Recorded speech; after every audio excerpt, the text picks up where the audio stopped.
Hi everyone, welcome to our channel. Let's learn daily. இந்த வீடியோல என்ன பார்க்க போறோம் அப்படின்னா நம்மளுடைய டெய்லி லெசன் பிளான் பத்தி பார்க்க போறோம். ஸோ நம்ம இதுல என்ன பண்றோம் அப்படின்னா நம்மளுடைய ஃபர்ஸ்ட் மிட் டேர்ம்ல நல்ல ஸ்கோர் எடுக்கிறதுக்கு சென்டம் மார்க் எடுக்கிறதுக்கு இதுதான் ட்ரை பண்ணிட்டு இருக்கோம்.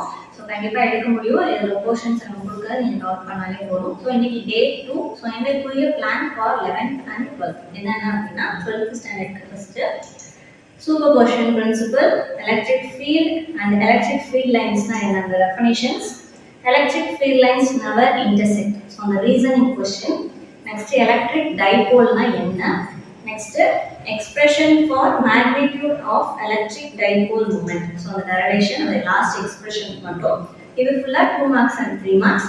இன்னைக்கு நீங்க பார்க்க போற எக்ஸாம்பிள்ஸ் என்ன அப்படின்னா எக்ஸாம்பிள் 1.1 மட்டும் plus ஒரே ஒரு டீடைல் நேத்து ஆக்சியல் லைன் கொடுத்திருந்தோம் இன்னைக்கு ஈக்குவட்டோரியல் லைன் क्वेश्चन என்னன்னா electric field due to dipole on its equatorial line so இந்த क्वेश्चंस மட்டும் இன்னைக்கு மறக்காம கவர் பண்ணுங்க நெக்ஸ்ட் 11th ஸ்டாண்டர்ட் புரியுது சோ 11th ஸ்டாண்டர்ட் பாத்தீங்க அப்படினா radar method limitations of dimensional analysis types of error actual types of error ரொம்ப பெரிய क्वेश्चन இருக்கும் சோ அதுல சிஸ்டமேட்டிக் எரர் மட்டும் படிச்சுக்கோங்க ஏன்னா சிஸ்டமேட்டிக் எரர்ல மோஸ்ட்லி டீடைல்ல கேட்பாங்க மீதி இருக்க அந்த ரெண்டு types random error and cross error வந்து 3 மார்க்லயும் 2 மார்க்லயும் தான் கேட்பாங்க எப்பயா தான் ஃபுல்லா எழுத சொல்லுவாங்க ஸோ அது ரேர் தான் ஸோ சிஸ்டமேட்டிக் எரர் மட்டும் இன்னைக்கு படிச்சுக்கோங்க நெக்ஸ்ட் இன்னைக்குரிய உங்களுடைய சம் என்ன அப்படின்னா செக் தி டைமென்ஷனல் கரெக்ட்னஸ் ஸோ ஒரு எக்ஸ்பிரஷன் கொடுத்துட்டு அது டைமென்ஷனலா கரெக்டா இருக்கா இல்லையான்னு வெரிஃபை பண்றது ஸோ உங்க புக்லேயே எக்ஸாம்பிள் இருக்கும் அது போக எக்ஸாம்பிள் வந்து क्वेश्चंस